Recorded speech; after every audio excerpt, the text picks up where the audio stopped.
Pag-test pa naman yun. Why? 15 pesos lang sa Sards. Oo nga po. Lang. Eh, Anak. yeah. Medyo hindi siya.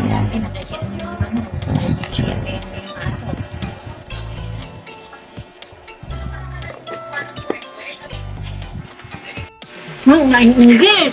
Nainggit? naman. Ilan po yung ano nito sa'yo, ma? Hindi mga kain mga po. Bali sa akin, 10. 10. 15. Sarap. Daming nagman nga ni mama ay hindi. Dami naman, no? Actually, marami na din siya. Actually, pinakamaliit na to. Yung pinakamaliit ko ba yan? Ito yung pinakamaliit, hindi ito yung pinakamaliit. So yun guys, yun, titikman nga po natin to.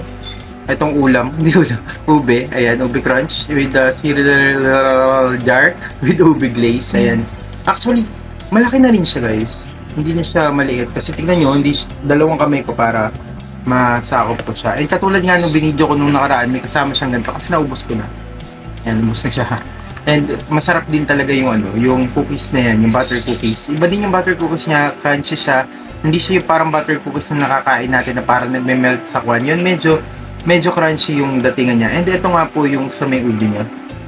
Gusto ko yung texture niya. Ayan, kasi may na-expect ako na parang may kwan dito eh. May nakaharang muna. Pero wala akong nakitang ganun. Pero tingnan natin. Actually, hindi siya kalasa sa ano. Nakatikim po kayo ng pillows na ube. Hindi siya kalasa ng pillows na ube. Mas gusto kalasan to. Parang ano po siya, no? Yung natural ng konti. Lasa. Pero matamis. Natural na ube. Mas matamis siya. Worth it na. Magkano po ito ba? 129. May free na ano. May Cookies. ganito na. May ganito pa. Malaki din.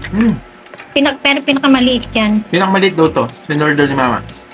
And ang maganda pa dito, Ilang grams yan, anak? 300. 50 grams 300. plus 70 grams nakalagay. Zero. Oo. Nakalagay. Ang maganda pa dito, kung siya, may container ka pang matitira kahit maubos yung laman. So, ewan ko kung anong gusto nyo ilagay dito. Gusto nyo flower pot, pwede rin to.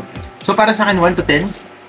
Guys, worth it bumili nito. Kung gusto kong ako sa inyo, try nyo na rin to. Lalagay ko yung link below para makabili din po kayo nitong Momom. Ayan, ube crunch. Ayun. So, yung hanggang dito lang guys. And, ulitin ko ulit, 1 to 10, 10 siya. So, sobrang okay siya.